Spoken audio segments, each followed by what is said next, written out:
সপ্তাহে 6 দিন স্কুলের মধ্যে তৈরি হচ্ছে নিষিদ্ধ ড্রাগ।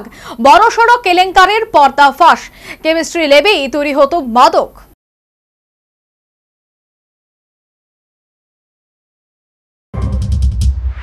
স্কুলের মধ্যেই ড্রাগ তৈরির ব্যবসা, তৈরি ল্যাব, আর সেখানে সপ্তাহ 6 দিন তৈরি হচ্ছে নিষিদ্ধ নেশার ওষুধ। হায়দ্রাবাদের একটি বেসরকারি স্কুলে হানা দিয়ে এমনই বড়সড় ড্রাগ র্যাকেটের পর্দাফাশ করল তেলেঙ্গানা পুলিশ। ঘটনায় মালেলা, জয়প্রকাশ গৌড় সহ 3 জনকে গ্রেফতার করা হয়েছে।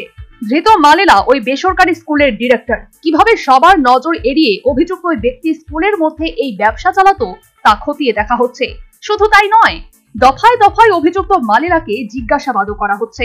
তদন্তকারীদের অনুমান, বিপুল পরিমাণে নিষিদ্ধ ড্রাগ তৈরি করার পরিকল্পনা ছিল ধৃতদের। শুধু তাই নয়, প্রচুর পরিমাণ কেমিক্যাল এবং ড্রাগ তৈরির উপকরণও উদ্ধার করেছে পুলিশ। উদ্ধার হয়েছে 7 কেজি নিষিদ্ধ সাবস্ট্যান্স আলপ্রাকোলাম এবং প্রায় 21 লাখ টাকার নগদ।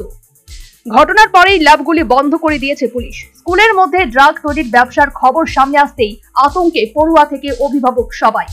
স্কুলে সপ্তাহে 6 দিন ধরে ওই ড্রাগ তৈরির কাজ চলত বলে দাবি পুলিশের, আর তা রবিবার করে বাজারে বিক্রি করা হতো বলেও তদন্তে জানতে পেরেছেন আধিকারিকরা।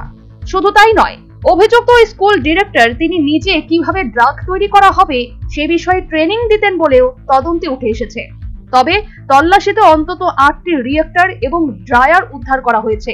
জানা গিয়েছে, তেলেঙ্গানা পুলিশের বিশেষ দল ড্রাগ ল এনফোর্সমেন্ট অর্থাৎ ইগল এই অভিযান চালায়। পুলিশ সূত্রে খবর, স্কুলের একাধিক ক্লাসকে ল্যাবে পরিণত করা হয়েছিল, আর সেখানেই তৈরি হতো নিষিদ্ধ সাবস্ট্যান্স আলপ্রাকোলাম। ল্যাব থেকে বিপুল পরিমাণ ড্রাগ তৈরির সরঞ্জাম উদ্ধার করেছেন তদন্তকারী আধিকারিকরা। জানা গিয়েছে, প্রায় 6 মাস ধরে অভিযুক্ত স্কুল ডিরেক্টর এবং তার দলবল এই ড্রাগ ব্যবসা চালাতেন।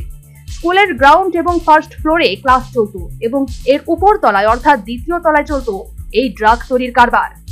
বিথেন সরকারের রিপোর্ট, নিউজ ভ্যানগার্ড।